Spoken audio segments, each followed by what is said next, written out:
नमस्कार, टी9 मराठीमध्ये आपल्या सगळ्यांचं स्वागत। मी निखिला। महत्त्वाची बातमी नाशिकमधून। नाशिकमध्ये आज जोरदार राडा पाहायला मिळाला। नाशिकमध्ये सकल हिंदू समाजाकडून आज नाशिक बंदची हाक देण्यात आली होती।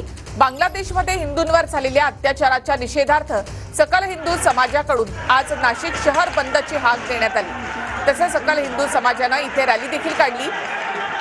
जिल्हाधिकारी कार्यालयावर ही रॅली निघालेली होती।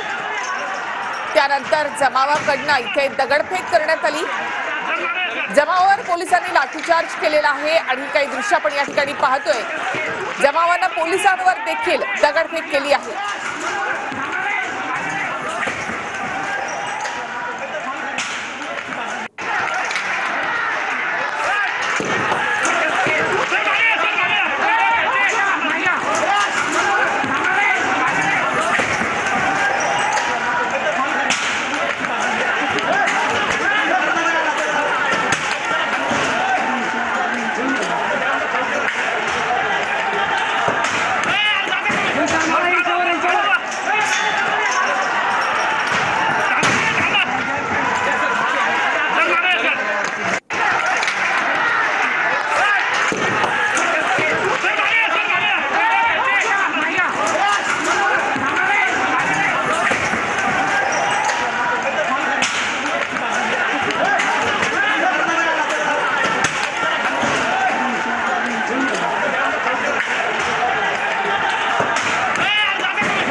नाशिकमध्ये सकल हिंदू समाजाच्या मोर्चावेळी तणाव निर्माण झाला होता। दोन दृश्य आपण पाहतो, ती दुपारी 3 ची आणि दुपारी 4:30 ची ही दृश्य आहेत।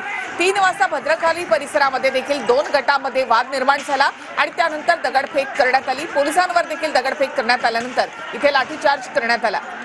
तिथली परिस्थिती निवळत नाही तो 4:30 वाजता पुन्हा एकदा बाजारपेठ परिसरामध्ये देखील अशाच प्रकारे तणाव निर्माण झाला होता। पोलिसांनी अखेर लाठीचार्ज करत मोर्चेकरांना इथून हटवलेला आहे।